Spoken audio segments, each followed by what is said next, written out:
Bismillahirrahmanirrahim. Assalamualaikum warahmatullahi wabarakatuh. Baiklah, di sini saya akan menceritakan salah satu tokoh Islam yang bersejarah, yaitu mengenai Sa'ad bin Abi Waqqas. Sebelum saya memperjelaskan tentang Sa'ad bin Abi Waqqas, izinkan saya terlebih dahulu memperkenalkan diri saya. Perkenalkan, nama saya Irfan Shah, NIM 2014130022, Prodi Manajemen Zakat dan Wakaf, Fakultas Ekonomi dan Bisnis Islam. Di sini saya akan menjalankan salah satu tugas UAS, yaitu Sejarah Peradaban Islam, dosen Fadiah Adelina, MPDI. Baiklah, kita akan masuk ke dalam materi, yaitu mengenai salah satu tokoh sejarah, yaitu Sa'ad bin Abi Waqqas. Sa'ad bin Abi Waqqas, juga dikenal sebagai Sa'ad bin Malik, adalah salah satu dari sahabat Nabi Muhammad SAW. Sa'ad dikatakan menjadi orang ketujuh yang memeluk Islam, yang ia lakukan di usia 17 tahun. Kelahiran Sa'ad bin Abi Waqqas ini yaitu pada tahun 595 Masehi di Mekah, Arab Saudi. Meninggalnya pada tahun 674 Masehi di Jannatul Baqi, Madinah, Arab Saudi. Nama lengkapnya sendiri yaitu Sa'ad bin Abi Waqqas. Anaknya yaitu bernama Umar bin Sa'ad, Amir ibnu Sa'ad, ibnu Abi Waqqas. Orang tuanya bernama Hamad bin Safyan, Ahab ibnu Abdul Manab, dan cucunya bernama Hafs ibnu Umar bin Sa'ad, Hafsa bin Umar ibnu Sa'ad.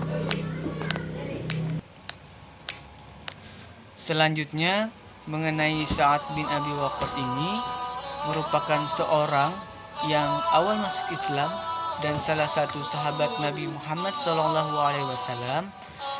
Sa'ad bin Abi Waqqas juga dikenal salah satu dari 10 sahabat yang dijamin masuk surga.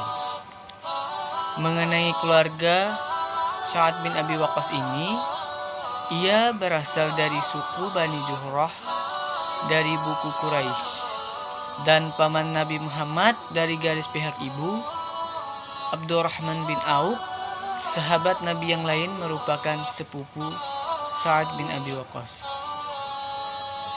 Sa'ad lahir dan besar di kota Mekah. Ia dikenal sebagai pemuda yang serius dan memiliki pemikiran yang cerdas. Sosoknya tidak terlalu tinggi, namun bertubuh tegap dengan potongan rambut pendek. Orang-orang selalu membandingkannya dengan singa muda. Ia berasal dari keluarga bangsawan yang kaya raya dan sangat disayangi kedua orang tuanya, terutama ibunya. Meski dari Mekah, ia sangat benci pada agamanya dan cara hidup yang dianut masyarakatnya. Ia membenci praktek penyembahan berhala yang membudaya di Mekah saat itu.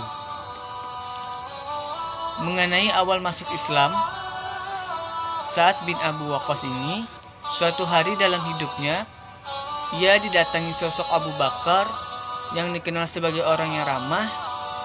Ia mengajak Sa'ad menemui Nabi Muhammad di sebuah perbukitan dekat Mekah.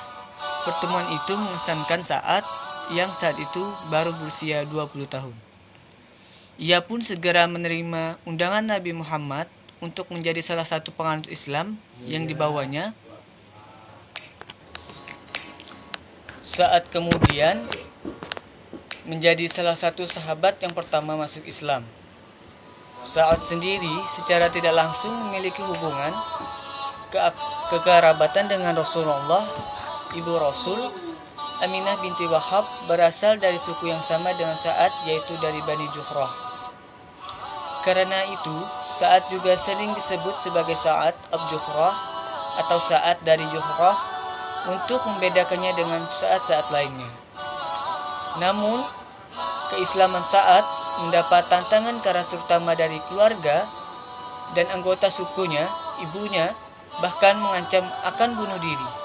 Selama beberapa hari, ibu Sa'ad menolak makan dan minum sehingga kurus dan lemah. Meski dibujuk dan dibawakan makanan, tetapi ibunya tetap menolak dan hanya bersedia makan jika Sa'ad kembali ke agama lamanya. Namun Sa'ad berkata bahwa meski ia memiliki kecintaan luar biasa pada sang ibu, tetapi kecintaannya pada Allah dan Rasulullah jauh lebih besar lagi. Mendengar kekerasan hati Sa'ad, sang ibu akhirnya menyerah dan mau makan kembali. Fakta ini memberikan bukti kekuatan dan keteguhan iman Sa'ad bin Abi Waqqas. Pada masa-masa awal sejarah Islam, kaum muslim menghapus ke bukit jika saat menunaikan sholat. Kaum Quraisy selalu menghalangi mereka beribadah.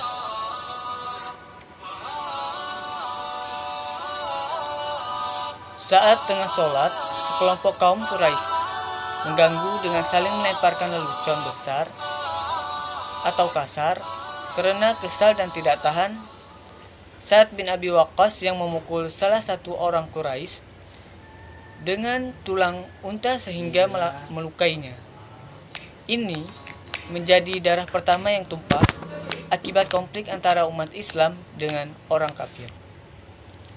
Konflik yang kemudian semakin hebat dan menjadi batu ujian keimanan dan kesabaran umat Islam.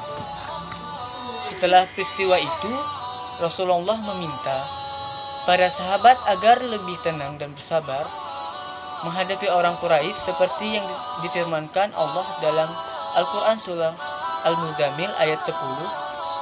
Cukup lama kaum muslimin menahan diri, baru 1 dekade kemudian umat Islam diperkenakan melakukan perlawanan fisik kepada para orang kafir.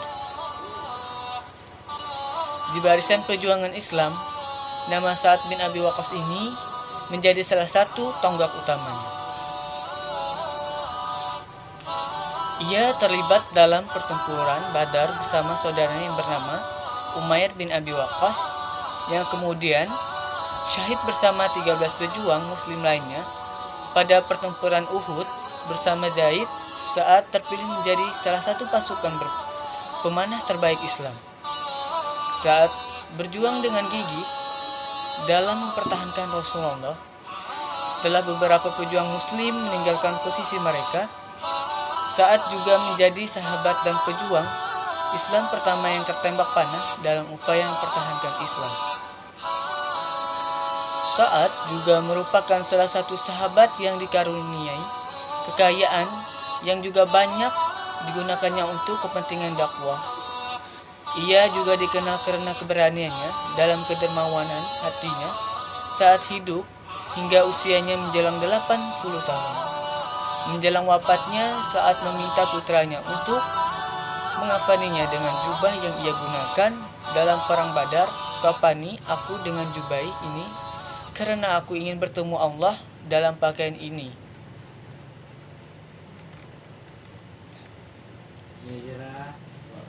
Mengenai memimpin perang melawan kekasaran Persia, penolakan Kaisar Persia membuat air mata Sa'ad bercucuran. Berat baginya melakukan peperangan yang harus mengorbankan banyak nyawa kaum muslim dan non-muslim. Kepahlawanan Sa'ad bin Abi Waqqas tertulis dengan tinta emas. Sa'ad memimpin pasukan Islam melawan tentara Persia di Qadisiyah. Perperangan ini merupakan salah satu perperangan terbesar umat Islam. Bersama 3.000 pasukannya, ia berangkat menuju Qadisiyah.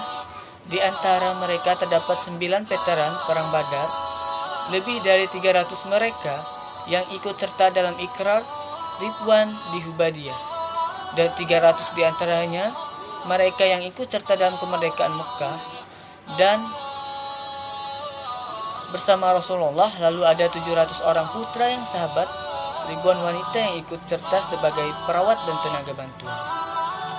Pasukan ini berkemah di Qadisiyah di dekat Hira untuk melawan pasukan Muslim. Pasukan Persia yang siap tempur berjumlah 120.000 orang di bawah panglima perang kenamaan mereka Rustum. Sebelum memulai peperangan atas instruksi Umar bin Khattab yang menjadi khalifah saat itu, saat mengirim surat kepada Kaisar Persia, Yazdegerd dan Rustum yang isinya undangan untuk masuk Islam. Yang pertama berangkat adalah An-Nu'man bin Muqrin, yang kemudian mendapat penghinaan dan menjadi bahan ejekan Yazdegerd. Untuk mengirim surat kepada Rustum saat mengirim delegasi yang dipimpin Rubi'an bin Amir kepada Rubi, Rustum menawarkan segala kemewahan duniawi, namun ia tidak berpaling dari Islam dan menyatakan bahwa Allah Azza wa Jalla menjadikan kemewahan lebih baik, yaitu surga. Setelah itu, untuk beberapa hari ia terbaring sakit karena tidak kuat menanggung kepedihan jika perang harus terjadi. Saat tahu pasti perperangan ini akan menjadi peperangan yang sangat keras, yang akan menumpahkan darah dan mengorbankan banyak nyawa. Ketika tentang berpikir, saat akhirnya tahu bahwa ia tetap harus berjuang. Karena itu, meskipun berbaring sakit, saat segera bangkit sedang menghadapi pasukannya di depan. Ketika tengah berpikir, saat akhirnya tahu bahwa ia tetap harus berjuang. Karena itu, meskipun terbaring sakit, saat segera bangkit dan menghadapi pasukannya di depan pasukan Muslim, saat mengutip Al-Quran surah Al-Anbiya ayat 105 tentang bumi yang akan dipusakai oleh orang-orang soleh seperti yang tertulis dalam kitab Zabur. Baiklah, sekiranya itu saja yang dapat saya sampaikan. Semoga apa yang saya sampaikan bermanfaat kepada kalian semua. Syukron akhirul kalam, subhanaka wa bihamdika. Assalamualaikum warahmatullahi wabarakatuh.